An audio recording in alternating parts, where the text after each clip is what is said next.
She had been called many things in her life: unlucky, strange, difficult, but cursed. That word was the one that followed her like a shadow she could never outrun. And the worst part was, after everything that had happened, she had started to believe it. 3 failed engagements, a fire that took her mother's house the week before her 20th birthday, a baby born too early and gone too soon, and a father who looked at her across the dinner table one evening and said, quietly, without any anger, which made it worse, "Maybe some women just aren't meant to be loved."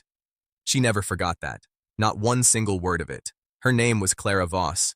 And by the time she stepped off the train in Harlan Creek, Wyoming, with a single worn leather bag and a letter from a man she had never met, she was 31 years old and she had already given up on the idea that her life would ever feel like home. But she had made a deal. And Clara Voss, cursed or not, was a woman who kept her word.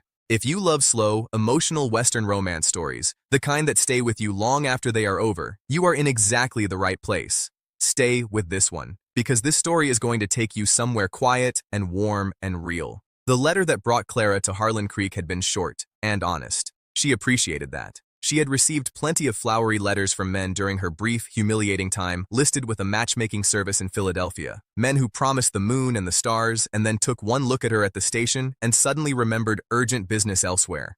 This letter was different. It said, "My name is Eli Kane. I am a rancher in Wyoming. I have a daughter who is 6 years old and has not spoken since her mother died 14 months ago. I do not need romance. I need someone steady, someone patient, someone willing to stay. I have land, a house, and honest work. I offer a fair and respectful arrangement. I will not waste your time with pretty words. If you are looking for the same, write back." Clara had read it 4 times. Then she wrote back. She told him the truth because she figured they were starting something and lies had a way of growing roots. She told him about the engagements. She told him about the rumors in her hometown. She told him that people who had known her since childhood had started crossing the street when they saw her coming, not out of cruelty, most of them, but out of a quiet, superstitious unease.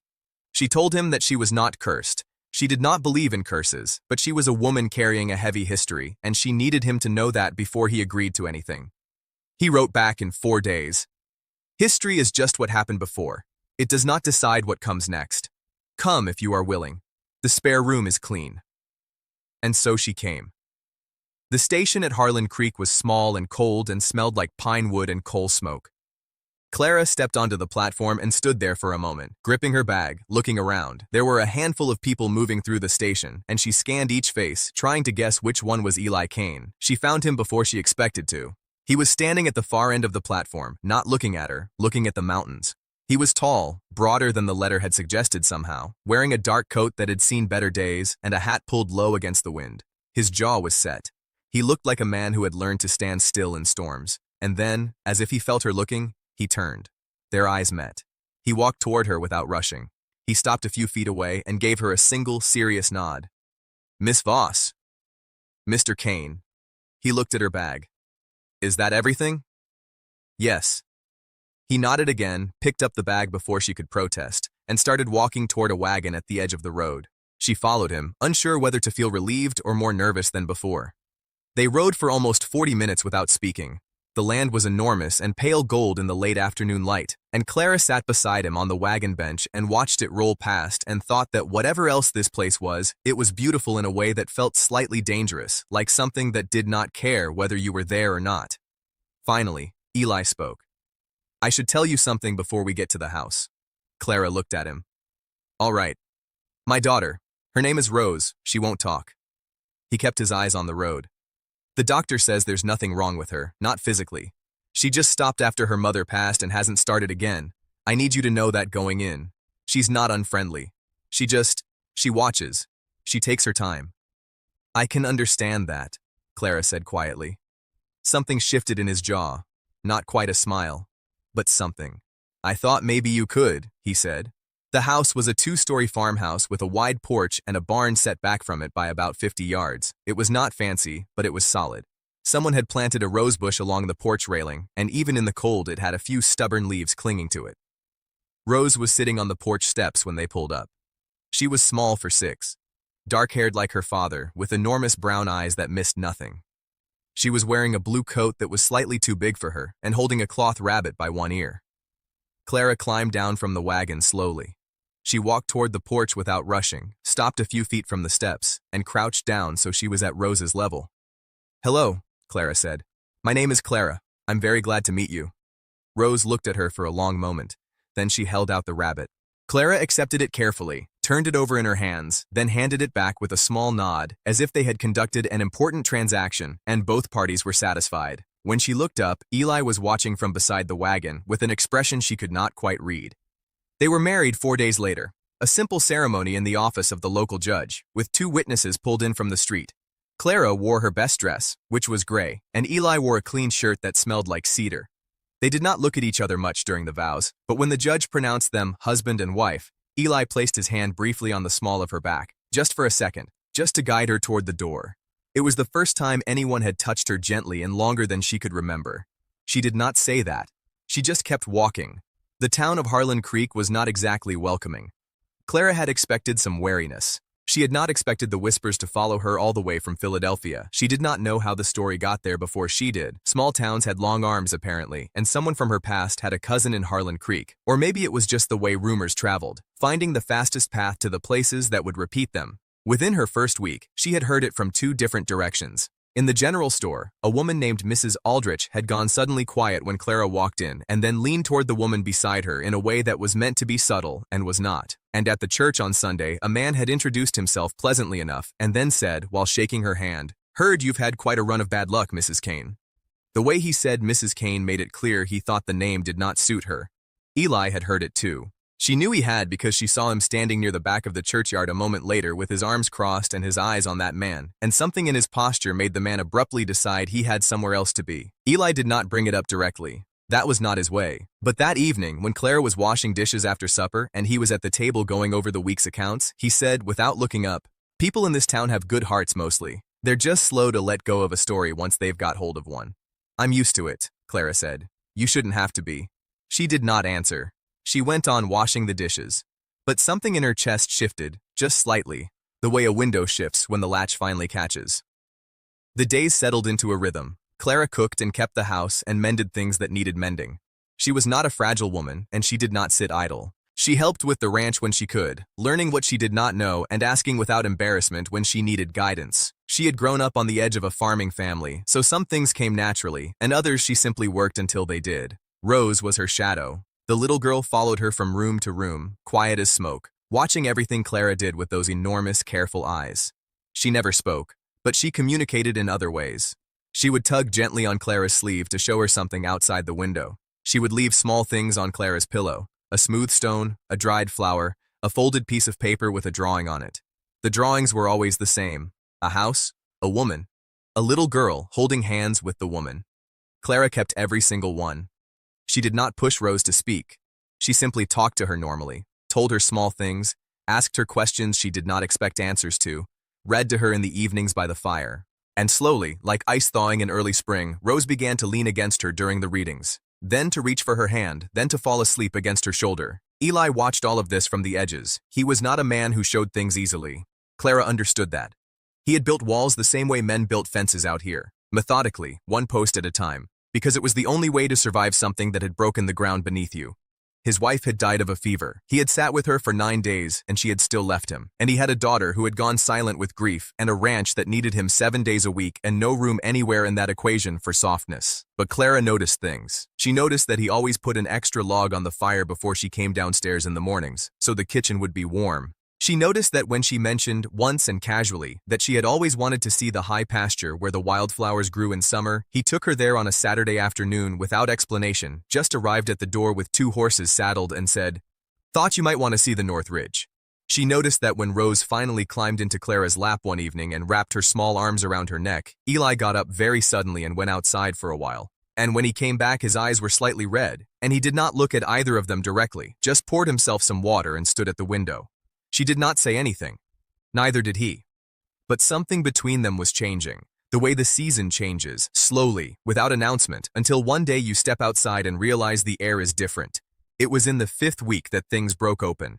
The trouble started with a man named Gerald Voss, Clara's uncle. She had not told Eli about him. She had not thought it necessary. Gerald Voss was a man who had spent 20 years resenting the small inheritance that had gone to Clara's mother instead of him, and when Clara's mother died and the money was gone in the fire with everything else, Gerald had turned his resentment toward Clara herself, as if she were responsible for the whole chain of events. He arrived in Harlan Creek on a Wednesday morning with a lawyer and a piece of paper that he claimed was proof that Clara's mother had owed him a debt, and that by extension, Clara owed him, and that by further extension, so did Eli Kane, now that Eli had taken on the burden of the woman. Eli read the paper calmly at the kitchen table, while Gerald Voss stood in his front room and talked and talked. When Eli looked up, his face was very still. "This paper," he said, "says nothing about my wife. It says nothing about any legal debt. It says a great deal about your opinion of a situation that does not involve you." Gerald's face went red. "She's cursed, Kane. Everyone from Philadelphia to here knows it. You've made a mistake taking her in, and now you're going to feel it. I'm doing you a kindness, coming here and telling you the truth about what she is." Eli stood up. He was not a man who raised his voice. He did not now. He walked toward Gerald Voss slowly, steadily, and he stopped close enough that Gerald had to look up at him. "She is my wife," Eli said. Quietly, clearly, every word placed like a stone. "She is the woman who wakes up every morning and takes care of my home and reads to my daughter, and has not once, not one single day, been anything less than good. You will not stand in my house and call her anything.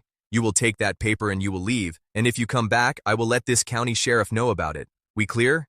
Gerald left. Clara had been standing in the doorway of the kitchen the entire time. She had heard every word. When Eli turned around and saw her, something flickered across his face. A question he wasn't sure how to ask. "You all right?" he said. She nodded. Her eyes were stinging, but she was not going to cry in front of him. Not yet. Clara. Something about the way he said her name made the tears come anyway. She pressed her hand over her mouth and shook her head, and then he crossed the room and did something she had not expected. He put his arms around her. Carefully, like someone who had not held anyone in a long time but remembered how it was supposed to feel. And Clara stood in the kitchen of this quiet Wyoming house in the arms of this quiet Wyoming man and cried, really cried, for the first time in years. He did not say anything. He just held her. Rose, who had crept to the doorway at some point during all of this, walked over very quietly and wrapped her small arms around both of their legs. They stood there like that, the three of them, for a long moment, and then Rose looked up. She opened her mouth.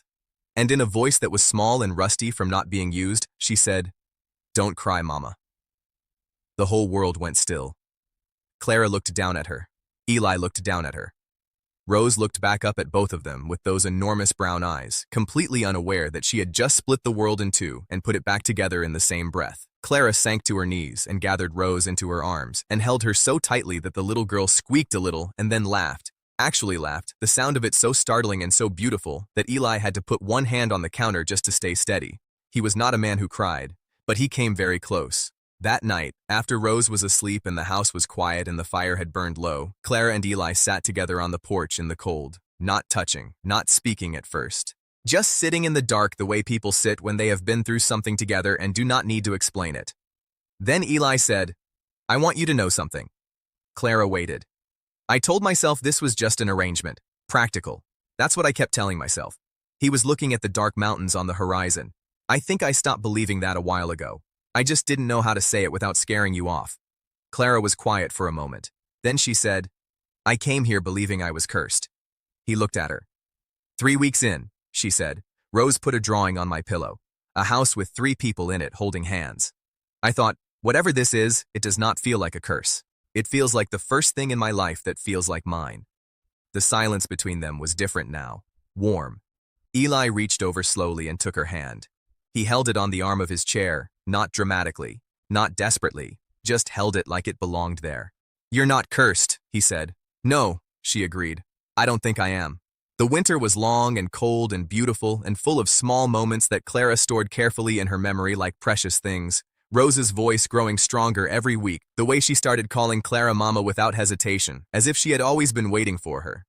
Eli reading at the table in the evenings. The first morning she woke up and reached for the quilt and found that it had been tucked more carefully around her than she had left it, and she knew he had checked on her in the night. She did not feel unlucky anymore. She felt, for the first time in her entire life, like she was exactly where she was supposed to be. By spring, the rose bush on the porch had put out a dozen new blooms, pink and stubborn, and completely uninterested in the fact that it had survived a brutal winter. Clara was standing on the porch looking at it one morning when Eli came out and stood beside her. "Pretty," he said. "Survivors usually are," she said. He smiled at that. A real smile, rare and slow and worth waiting for. And she thought, standing there in the Wyoming morning with her husband beside her and her daughter's laughter floating out through the kitchen window, that the people who had called her cursed had simply looked at her life and seen only the losses. They had not stayed long enough to see what the losses were making room for. She had not been cursed, she had just been on her way here. And she had arrived. If this story touched something in you, I want to hear about it. Drop a comment below and tell me what part stayed with you the most. And tell me, where in the world are you watching from tonight? I love knowing where these stories find their way to. If you are not subscribed yet, please take a moment and do that now, because we have more stories exactly like this one waiting for you. Slow, warm, real, and worth every minute. Come back whenever you need a place that feels like home. We will be right here.